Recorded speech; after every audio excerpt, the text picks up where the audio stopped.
Welcome to Sweatpants to Suits, the podcast where we dive into the journeys of career professionals, uncovering the secrets to transforming from sweatpants mode to suits success. Join us as we explore personal stories, insights, and strategies for cultivating a growth mindset and achieving your vision of success. I'm your host, Jerry. Are you ready to up your game? Let's dive in.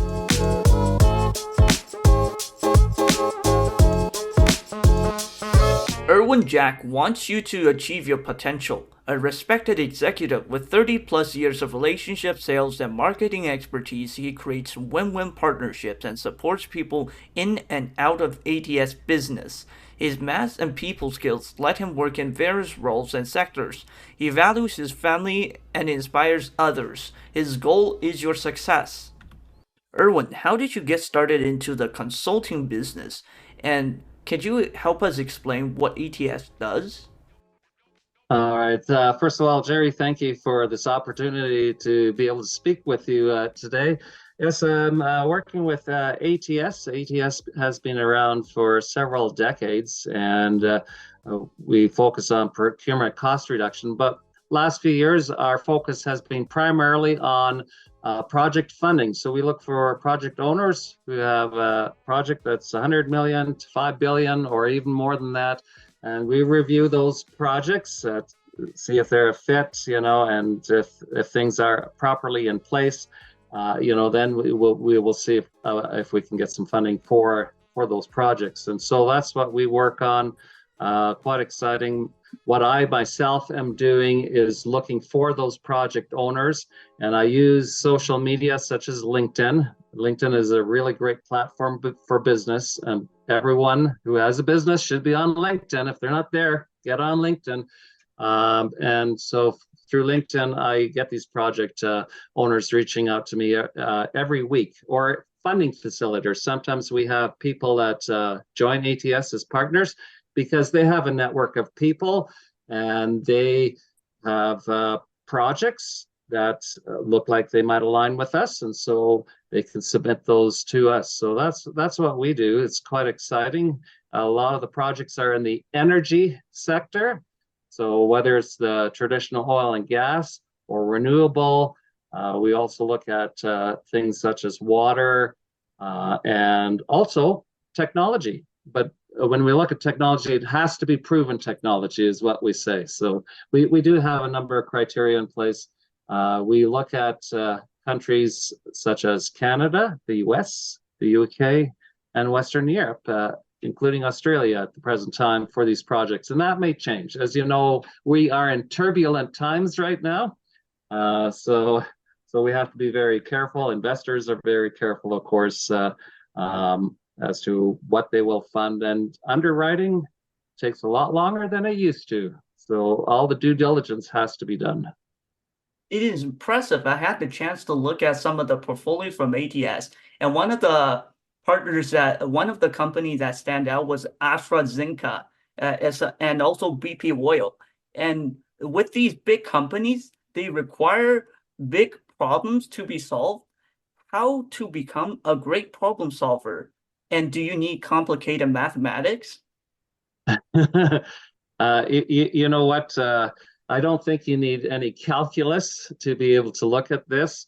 You want, as a business, you want to be running as efficiently as possible. And oftentimes, businesses are going to be spending money in areas that don't really matter, right? So you want to focus your resources into areas that actually make a difference for your business. So focusing on areas so that your marketing, your brand gets out there, that you can bring in revenue. If it's not a revenue generator, you should think twice. Is it worthwhile? And how much can you do in house? What should you outsource? So and that's the type of thing we've looked at. We can look at literally with a large company, thousands of different areas to reduce expenses. And that's what we've done. And we have saved tremendous amounts of money for some of these clients, even medium-sized clients. And I know some of ATF clients have even been with the government. Although now we stay away from government, as you can understand, it gets much more complicated, red tape and everything. But yeah, quite impressive companies and great. So we have amazing clients, amazing people that we work with. Just a question out of curiosity, where can businesses really save money? Well, uh, how much money are you spending on things that don't matter? Are you spending on more academic things or revenue generation? You have to ask yourself that because I have uh, experience with startups where they spend a lot of money on the academics, but that's not going to generate any revenue. If you want your business to get off the ground, you must be generating revenue, and things don't have to be perfect right from the get-go. I understand you want to get all your ducks in a row, right? But it doesn't have to be perfect, and you get going. And so that means you need to have some sales, you need to have some clients. Otherwise, your business is not going to get off the ground and it certainly won't grow. You have to keep in mind that it's like a small town population, right? If you don't uh, look at growing the population, what will happen to that population over time? It will be on a decline. And it's the same thing with business. So, revenue generators, that's where you have to focus your spending. Yeah, and other things like say that don't really matter, cut back on those areas. So I'll leave it at that there, but literally so many different areas that you can look at. Small businesses, not as many areas to cut as large businesses, as you can imagine. Working with all these big companies, with all these projects, requires tremendous people skills. So how do you connect with people, whether it is as a client or just to network? And that's a very good question. And what is the number one thing that you need to be doing is building your relationships and not building relationships with just necessarily anyone, but with the right people that will be mutually beneficial. You want long-term relationships. You don't want short-term relationships. Long-term relationships, which are mutually beneficial. There's mutual trust and integrity.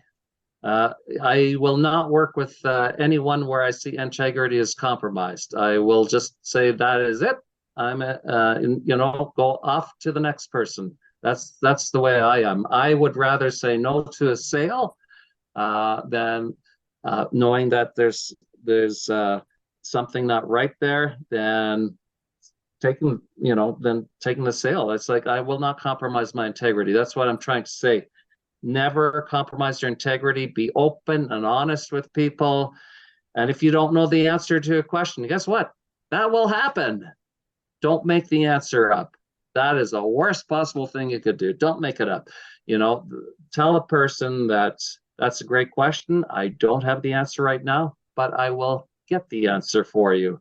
That's how you deal with those things. That's how you develop relationships. Uh, you're open and honest with people. Be transparent, and accept responsibility.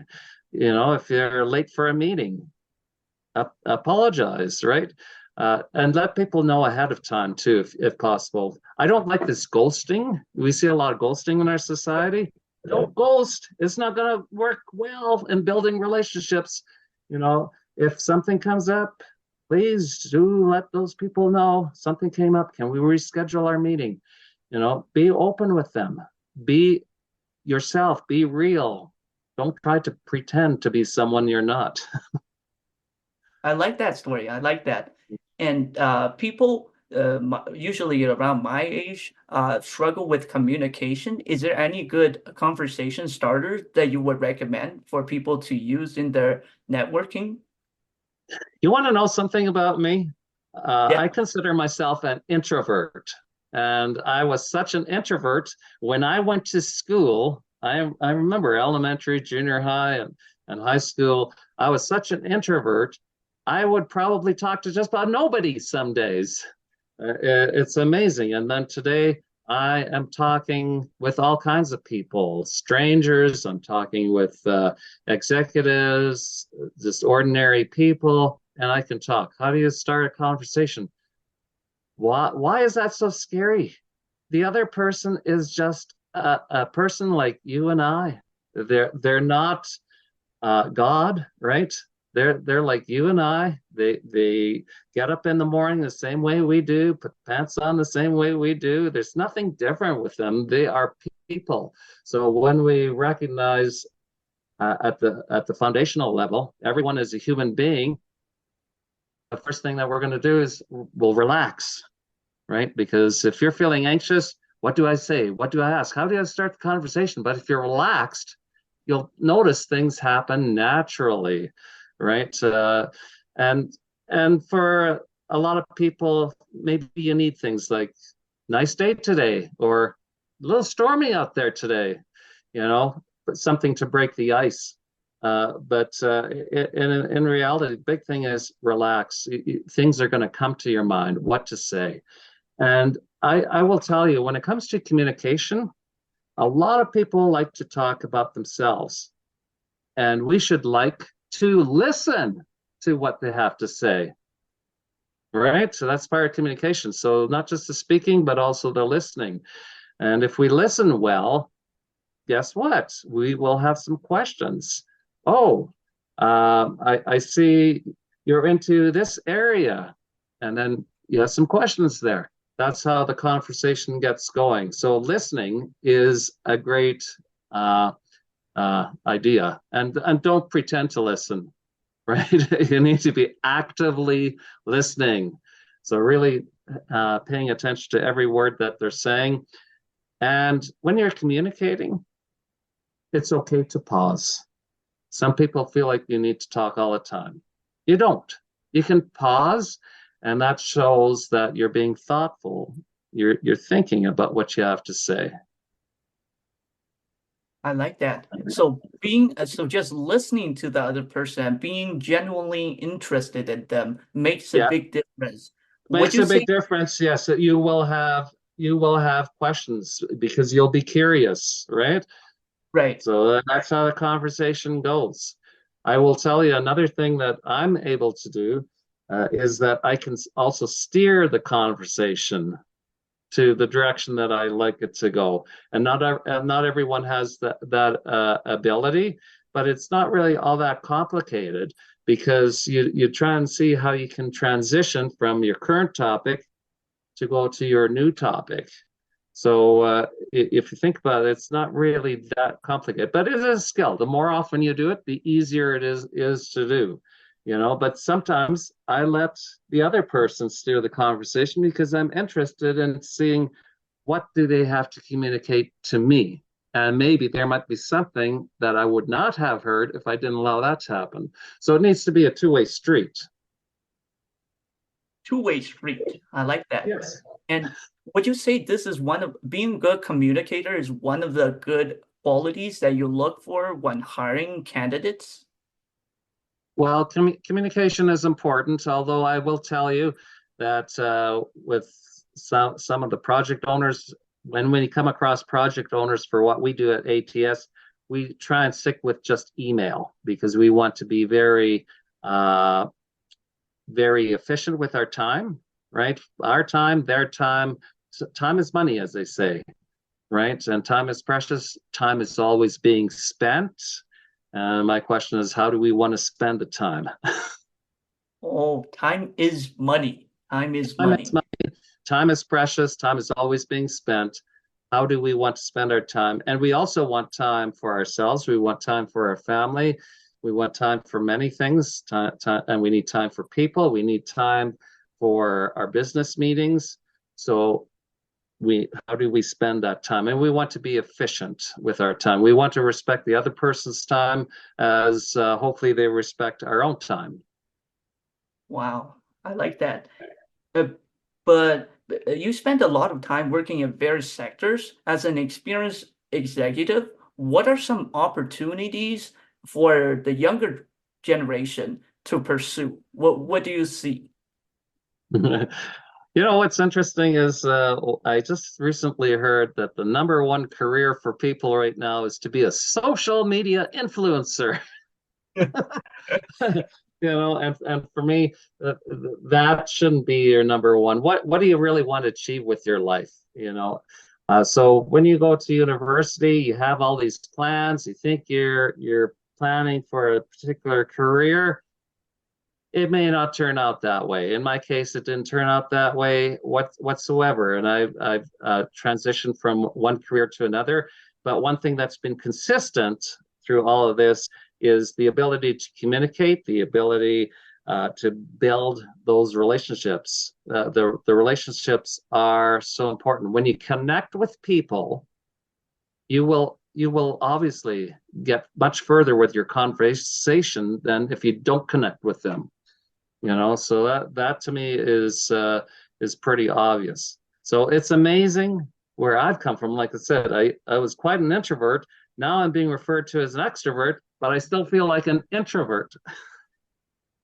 I Wow. still need my I still need my own time for reflection. Reflection. I like that. Do you so the thing is that a lot of people may not pursue what they study. Do you Yeah. see any challenges the younger generation may face in the future? So I know that a lot is going in the direction of technology. We hear a lot about artificial intelligence. I question some of the uses of artificial intelligence. Some uses probably good to automate certain things, but do we want to automate everything? For instance, do we truly want to automate customer service, for example? And I hear that's being done. And I'm not sure if that will truly meet the needs of customers. But technology is going to be a part of it. We need to be comfortable with technology. Even seniors are starting to get comfortable with technology, I notice. That's, I find quite surprising. But we need to be comfortable with it. We don't need to fear it. We can learn as we go. University and college education is not the end all be all. The real learning will happen in life. It happens as you go. You have a foundation, yes, but every day you're learning. If what I say is, if you're not learning something new every day, then you're in decline. You're not growing. So if you learn, then you're growing. So learn even on your last day on this earth. You want to learn something. You want to grow. Uh, if you're not growing, what's going to happen? It's not going to be good for you. You're going to be of no use to other people. You want to be in a growth phase yourself personally. But I would say people coming out from university, you may have plans, and it's not as it was many years ago, where this is what you'll do for life. There is a lot of shifting with careers, but know that technology is going to be a part of it. I think some of these soft skills are going to be even more important than necessarily the hard skills. Those you can learn as you go. I mean, same thing with your cell phone. You get a new cell phone, it's different from your old one. You got to learn all over again. When I got my first laptop, there was an instruction booklet with it. You don't get such a thing anymore with technology. There's no instruction booklet with your phone, with your computer, with technology. You have to learn. And I see that the young people, they're fairly comfortable at learning that. So they don't need to have any fear with technology. You'll learn, and you'll be fine. You'll be fine. You'll be fine. I like Yeah, that. fine. Yeah, don't let fear overtake you. Fear is such an inhibitor to success. If you're fearful, you're not going to take that step. You won't take that first step. If you don't take that first step, how can you go on the journey? You can't, right? So fear is going to hold you back. Will you be a little bit anxious now and then? We're all human beings. Of course, we'll be a little bit anxious now and then, but always take a breath, relax. It'll be fine. We as a human species have been on this earth for thousands of years. We're still here. I like that. Take a breath and it'll be fine. especially when it It will be fine. Yes, just will be not worry fine. about it. Yeah, absolutely. I think we think too much about what will other people say if my skills here aren't strong enough. What will people say with how I communicate? What will people say if I do this or that? Don't worry so much about that. Worry about number one, are you doing the right thing? Are you being ethical? Are you doing the right thing even when no one is looking? That to me is true integrity, not a facade of integrity. It's got to be real, right? It has to be genuine. So, Especially in yeah, this unfortunate market, like unfortunate labor market, there's lots of candidates, few job opportunities. Do you have any tips or tricks to make people's resumes stand out? you know, we are in a stage where human resources is using AI more and more with resumes, and unfortunately, it's coming down to keywords. I don't believe that that necessarily brings out the best candidates because I believe that a resume doesn't really show a person's character. How do you get to know a person's character? When you are in communication with them.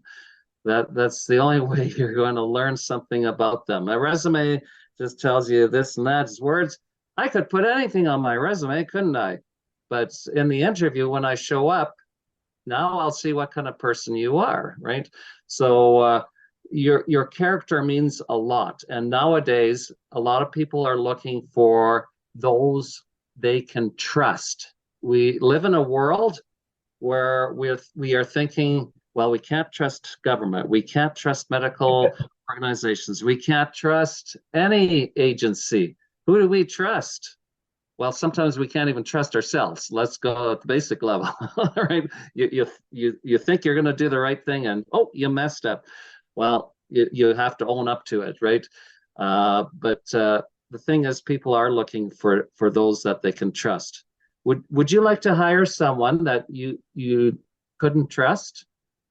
No, No, of I'm course not, right? Because you don't know if they will do the job properly. You don't know if all the details will be taken care of. You don't know that, right? But if you know you can trust them, that provides a sense of peace in the workplace. It's like, I know that's going to be taken care of. There could be unexpected things, but because I trust that person, if something unexpected comes, they will bring it to my attention.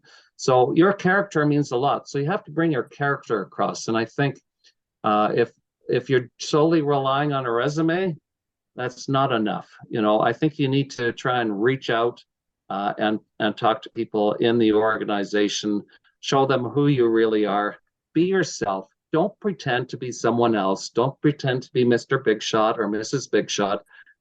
Just be yourself. just be yourself. Be At first yourself. I thought ATS stood for Applicant Tracking System, but then I did a little investigation. I found that ATS stands for Above the Standards.